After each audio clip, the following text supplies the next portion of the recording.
Morning students, ਅੱਜ ਆਪਾਂ literature ਦੇ ਚੈਪਟਰ ਨੰਬਰ 11 ਸਾਡਾ ਭਾਰਤ ਦੇਸ਼ ਬਾਰੇ ਪੜ੍ਹਾਂਗੇ। ਬੱਚੇ, ਤੁਸੀਂ ਜਿਵੇਂ ਜਾਣਦੇ ਹੋ ਕਿ ਅਸੀਂ ਕੀ ਹਾਂ, ਹਿੰਦੁਸਤਾਨੀ, ਮਤਲਬ ਹਿੰਦੁਸਤਾਨ 'ਚ ਰਹਿੰਦੇ ਹਾਂ। ਭਾਰਤ ਕੀ ਇੱਕ ਬਹੁਤ ਵਿਸ਼ਾਲ ਮਤਲਬ ਵੱਡਾ ਦੇਸ਼ ਹੈ ਅਤੇ ਨਾਲ ਨਾਲ ਇਹ ਕੀ ਹੈ, ਪ੍ਰਾਚੀਨ ਮਤਲਬ ਪੁਰਾਣਾ ਦੇਸ਼ ਵੀ ਹੈ। ਇਸ ਦੀ ਸੱਭਿਅਤਾ ਅਤੇ ਸੰਸਕ੍ਰਿਤੀ 'ਚ ਏਕਤਾ ਮਤਲਬ ਯੂਨਿਟੀ ਹੈ ਕਿ ਸਾਰੇ ਮਿਲ ਜੁਲ ਕੇ ਰਹਿੰਦੇ ਨੇ।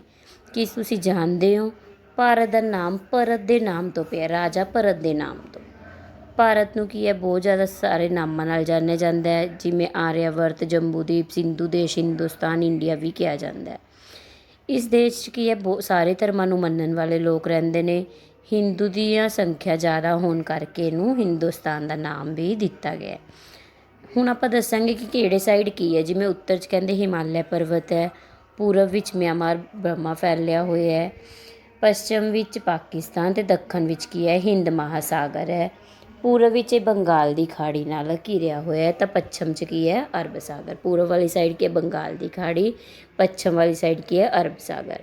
ਖੇਤਰਫਲ ਦੀ ਦ੍ਰਿਸ਼ਟੀ ਤੋਂ ਭਾਰਤ ਦੇਸ਼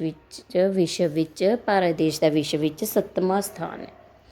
ਭੂਗੋਲਿਕ ਪੱਖੋਂ ਕੀ ਹੈ, ਇਸ ਦੀ ਜਲਵਾਯੂ ਪ੍ਰਦੇਸ਼ਾਂ ਵਿੱਚ ਵੱਖੋ ਵੱਖਰੀ ਹੈ ਕਿ ਇੱਥੇ ਗਰਮੀ, ਸਰਦੀ, ਬਸੰਤ, ਵਰਖਾ, ਪਤਝੜ ਆਦਿ ਆਪਣੇ ਆਪਣੇ ਸਮੇਂ 'ਤੇ ਆਉਂਦੀ ਜਾਂਦੀ ਹੈ। ਦੇਸ਼ ਦੀ ਅਲੱਗ-ਅਲੱਗ ਜਲਵਾਯੂ ਦੇ ਕਾਰਨ ਹੀ ਭਾਰਤ ਵਾਸੀਆਂ ਦਾ ਰੰਗ ਰੂਪ, ਰਹਿਣ ਸਹਿਣ, ਬੋਲੀ, ਪਹਿਰਾਵਾ, ਖਾਣ ਪੀਣ ਕੀ ਹੈ, ਡਿਫਰੈਂਟ ਹੈ, ਭਿੰਨ ਭਿੰਨ ਹੈ। ਇਹ ਸਾਰੀ ਭਿੰਨਤਾ ਦੇ ਬਾਵਜੂਦ ਵੀ ਕੀ ਹੈ, ਭਾਰਤ ਦੇਸ਼ ਹੈ ਜਿਹੜਾ ਏਕਤਾ ਦੇ ਧਾਗੇ ਵਿੱਚ ਬੰਨਿਆ। ਏਕਤਾ ਤੁਹਾਨੂੰ ਪਹਿਲਾਂ ਹੀ ਦੱਸ ਚੁੱਕੀ ਹਾਂ ਕਿ ਯੂਨਿਟੀ। ਦੇਸ਼ ਦੀ ਰਾਸ਼ਟਰੀ ਭਾਸ਼ਾ ਕੀ ਹੈ, ਹਿੰਦੀ ਹੈ। ਉਰਦੂ, ਪੰਜਾਬੀ, ਗੁਜਰਾਤੀ, ਮਰਾਠੀ, ਬੰਗਾਲੀ, ਰਾਜਸਥਾਨੀ, ਤਮਿਲ, ਤੇਲਗੂ ਆਦਿ ਭਾਸ਼ਾਵਾਂ ਇਸ 'ਚ ਬੋਲੀਆਂ ਜਾਂਦੀਆਂ ਨੇ। ਇੱਥੇ ਕੀ ਹੈ, ਕਿਹੜੇ ਕਿਹੜੇ ਧਰਮਾਂ ਨੂੰ ਮੰਨਣ ਵਾਲੇ ਲੋਕ ਰਹਿੰਦੇ ਨੇ? ਹਿੰਦੂ, ਮੁਸਲਮਾਨ, ਸਿੱਖ, ਈਸਾਈ, ਬੁੱਧ, ਜੈਨ, ਪਾਰਸੀ ਧਰਮਾਂ ਨੂੰ ਮੰਨਣ ਵਾਲੇ ਲੋਕ ਇੱਥੇ ਰਹਿੰਦੇ ਨੇ। ਸਭ ਤੋਂ ਪਵਿੱਤਰ ਨਦੀ ਕਿਹੜੀ ਹੈ ਇੱਥੇ? ਗੰਗਾ, ਜਿਹੜੀ ਕੀ ਹੈ ਹਿਮਾਲਿਆ ਤੋਂ ਨਿਕਲ ਕੇ ਉੱਤਰੀ ਭਾਰਤ ਨੂੰ ਪਾਰ ਕਰਕੇ ਬੰਗਾਲ ਦੀ ਖਾੜੀ ਵਿੱਚ ਡਿੱਗਦੀ ਹੈ। ਇੱਥੇ ਤੀਰਥ ਸਥਾਨ ਨੇ ਹਰਿਦੁਆਰ, ਗੁਰਮੁਕਤੇਸ਼ਵਰ, ਪ੍ਰਯਾਗ, ਵਾਰਾਣਸੀ, ਗੰਗਾ ਸਾਗਰ ਨੇ। ਇਹਦੀਆਂ ਨਦੀਆਂ ਕਿਹੜੀਆਂ ਕਿਹੜੀਆਂ ਨੇ? ਯਮੁਨਾ, ਸਤਲੁਜ, ਰਾਵੀ, ਕਾਵੇਰੀ, ਮਾਂਡਵੀ, ਕ੍ਰਿਸ਼ਨਾ, ਨਰਮਦਾ, ਗੋਦਾਵਰੀ ਨੇ। ਪ੍ਰਕਿਰਤਿਕ ਸੈਰਗਾਹ ਕਿ ਕੁਦਰਤੀ ਸੈਰਗਾਹ ਦੇ ਸਥਾਨਾਂ ਵਿੱਚ ਕਸ਼ਮੀਰ, ਮਸੂਰੀ, ਸ਼ਿਮਲਾ, ਨੈਨੀਤਾਲ, ਦਾਰਜਲਿੰਗ, ਕੁੱਲੂ ਮਨਾਲੀ ਆਦਿ ਸ਼ਾਮਲ ਹਨ। ਕਸ਼ਮੀਰ ਨੂੰ ਤਾਂ ਧਰਤੀ ਦਾ ਸਵਰਗ ਵੀ ਕਿਹਾ ਜਾਂਦਾ ਹੈ ਕਿ ਬਹੁਤ ਸੋਹਣਾ ਸ਼ਹਿਰ। ਭਾਰਤ ਕੀ ਹੈ, ਪ੍ਰਾਚੀਨ ਦੇਸ਼ ਹੈ। ਇੱਥੋਂ ਦੀ ਧਾਰਮਿਕ ਸੰਸਕ੍ਰਿਤੀ ਕੀ ਹੈ, ਸਰਵ ਉੱਚ ਮੰਨੀ ਜਾਂਦੀ ਕਿ ਧਰਮ ਦੇ ਤੌਰ 'ਤੇ। ਇਹ ਦੇਸ਼ ਮਰਿਆਦਾ ਪੁਰਸ਼ੋਤਮ ਕਿਹਨੂੰ ਕਿਹਾ? ਭਗਵਾਨ ਰਾਮ ਨੂੰ। ਸ਼੍ਰੀ ਕ੍ਰਿਸ਼ਨ, ਬੁੱਧ, ਮਹਾਵੀਰ ਅਤੇ ਗੁਰੂ ਨਾਨਕ ਸਰਵੰਸਦਾਨੀ, ਗੁਰੂ ਗੋਬਿੰਦ ਸਿੰਘ ਜੀ ਵਰਗੇ ਅਵਤਾਰਾਂ ਅਤੇ ਰਿਸ਼ੀ ਮੁਨੀਆਂ ਸੰਤਾਂ ਦਾ ਦੇਸ਼। ਆਪਾਂ ਕਹਿੰਦੇ ਨਾ ਭਾਰਤ ਕੀ ਹੈ, ਰਿਸ਼ੀ ਮੁਨੀਆਂ ਦਾ ਦੇਸ਼ ਹੈ ਕਿ ਇੱਥੇ ਬਹੁਤ ਸਾਰੇ ਗੁਰੂਆਂ ਨੇ ਅਵਤਾਰ ਲਿਆ, ਜਨਮ ਲਿਆ, ਜਿਨ੍ਹਾਂ ਨੇ ਭਾਰਤ ਦੀ ਭੂਮੀ ਨੂੰ ਕੀ ਕੀਤਾ, ਪਵਿੱਤਰ ਕੀਤਾ ਅਤੇ ਸੰਪੂਰਨ ਵਿਸ਼ਵ ਨੂੰ ਮਾਨਵਤਾ ਦਾ ਸੰਦੇਸ਼ ਦਿੱਤਾ ਹੈ। ਮਾਨਵਤਾ ਮਤਲਬ ਕਿ ਮਿਲ ਜੁਲ ਕੇ ਰਹਿਣ ਦਾ, ਕਿ ਸਾਰੇ ਮਾਨਵ ਇੱਕੋ ਜਿਹੇ ਨੇ, ਸਾਰੇ ਮਨੁੱਖ ਇੱਕੋ ਜਿਹੇ ਨੇ। ਭਾਰਤ ਨੂੰ ਕਿਸੇ ਵੇਲੇ ਸੋਨੇ ਦੀ ਚਿੜੀ ਵੀ ਕਿਹਾ ਜਾਂਦਾ ਸੀ। ਅੱਜ ਇਹ ਦੇਸ਼ ਖੇਤੀ, ਉਦਯੋਗ, ਵਪਾਰ ਆਦਿ ਵਿੱਚ ਆਪਣੀ ਵੱਖਰੀ ਪਛਾਣ ਬਣਾ ਰਿਹਾ ਹੈ। ਸਾਨੂੰ ਇਸ 'ਤੇ ਮਾਣ ਮਹਿਸੂਸ ਹੋਣਾ ਚਾਹੀਦਾ ਹੈ ਕਿ ਅਸੀਂ ਭਾਰਤ ਵਰਗੇ ਪਵਿੱਤਰ ਦੇਸ਼ ਦੀ ਧਰਤੀ 'ਤੇ ਜਨਮ ਲਿਆ ਹੈ।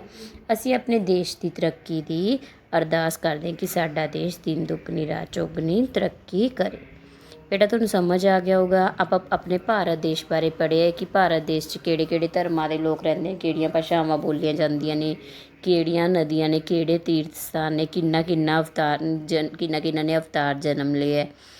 ਉਸ ਤੋਂ ਬਾਅਦ ਨੇ ਸ਼ਬਦ ਅਰਥ। ਜੇ ਤੁਹਾਨੂੰ ਚੈਪਟਰ 'ਚੋਂ ਕੋਈ ਵੀ ਸ਼ਬਦ ਦਾ ਅਰਥ ਨਹੀਂ ਪਤਾ ਚੱਲਦਾ, ਤੁਸੀਂ ਇੱਥੋਂ ਦੇਖ ਸਕਦੇ ਹੋ। ਉਸ ਤੋਂ ਬਾਅਦ ਹੁਣ ਆਪਾਂ ਕਰਾਂਗੇ ਸਹੀ ਉੱਤਰ। ਅੱਗੇ ਸਹੀ ਦਾ ਨਿਸ਼ਾਨ ਲਗਾਓ। ਭਾਰਤ ਕਿਹੜਾ ਦੇਸ਼ ਹੈ? ਪ੍ਰਾਚੀਨ ਮਤਲਬ ਪੁਰਾਣਾ। ਭਾਰਤ ਦੀ ਕਿਸ ਚੀਜ਼ 'ਚ ਏਕਤਾ ਹੈ? ਸੱਭਿਅਤਾ ਵਿੱਚ। ਭਾਰਤ ਦਾ ਨਾਮ ਕਿਸ ਰਾਜੇ ਦੇ ਨਾਮ ਤੋਂ ਪਿਆ? ਭਰਤ ਦੇ ਨਾਮ ਤੋਂ। ਹਿੰਦੁਸਤਾਨ ਵਿੱਚ ਕਿਸ ਦੀ ਸੰਖਿਆ ਜ਼ਿਆਦਾ ਹੈ? ਹਿੰਦੂਆਂ ਦੀ। ਇਸ ਤੋਂ ਬਾਅਦ ਹੈ ਬੇਟਾ ਵਾਕਾਂ ਵਿੱਚ ਵਰਤੋ। ਮਰਿਆਦਾ ਪੁਰਸ਼ੋਤਮ ਕਿਹਨੂੰ ਕਿਹਾ ਜਾਂਦਾ? ਰਾਮ ਨੂੰ ਕਿਹਾ ਜਾਂਦਾ ਹੈ। ਸਰਬੰਸਦਾਨੀ, ਗੁਰੂ ਗੋਬਿੰਦ ਸਿੰਘ ਜੀ ਕੀ ਸੀ? ਸਰਬੰਸਦਾਨੀ ਸੀ। ਸ਼ਾਂਤੀ ਦਾ ਦੂਤ, ਰਿਸ਼ੀ ਸ਼ਾਂਤੀ ਦਾ ਦੂਤ ਹੁੰਦੇ ਨੇ। ਸੰਸਕ੍ਰਿਤੀ, ਭਾਰਤ ਸੰਸਕ੍ਰਿਤੀ ਵਿੱਚ ਏਕਤਾ ਹੈ। ਨੈਕਸਟ ਆ ਗਿਆ ਆਪਣੇ ਖਾਲੀ ਸਥਾਨ। ਭਾਰਤ ਡੈਸ਼ ਦੇਸ਼ ਹੈ, ਵਿਸ਼ਾਲ ਦੇਸ਼ ਹੈ। ਭਾਰਤ ਦੀ ਡੈਸ਼ ਅਤੇ ਡੈਸ਼ ਵਿੱਚ ਏਕਤਾ ਹੈ, ਸੱਭਿਅਤਾ ਅਤੇ ਸੰਸਕ੍ਰਿਤੀ ਵਿੱਚ। ਭਾਰਤ ਨੂੰ ਬਹੁਤ ਸਾਰੇ ਡੈਸ਼ ਨਾਲ ਜਾਣਿਆ ਜਾਂਦਾ ਹੈ, ਨਾਵਾਂ ਨਾਲ। ਡੈਸ਼ ਸਭ ਤੋਂ ਡੈਸ਼ ਨਦੀ ਹੈ, ਗੰਗਾ ਕੀ ਹੈ ਸਭ ਤੋਂ ਪਵਿੱਤਰ ਨਦੀ। ਉਸ ਤੋਂ ਬਾਅਦ ਆ ਗਏ ਬੇਟਾ ਆਪਣੇ ਸਹੀ ਗਲਤ। ਖੇਤਰਫਲ ਦੀ ਦ੍ਰਿਸ਼ਟੀ ਤੋਂ ਭਾਰਤ ਵਿਸ਼ਵ ਵਿੱਚ 10ਵਾਂ ਸਥਾਨ ਹੈ, ਗਲਤ ਹੈ। ਅੱਗੇ ਦੇਸ਼ ਦੀ ਰਾਸ਼ਟਰੀ ਭਾਸ਼ਾ ਉਰਦੂ ਹੈ, ਗਲਤ ਹੈ, ਕਿਉਂਕਿ ਰਾਸ਼ਟਰੀ ਭਾਸ਼ਾ ਕਿਹੜੀ ਹੈ ਆਪਣੀ, ਕਿਹੜੀ ਹੈ, ਹਿੰਦੀ।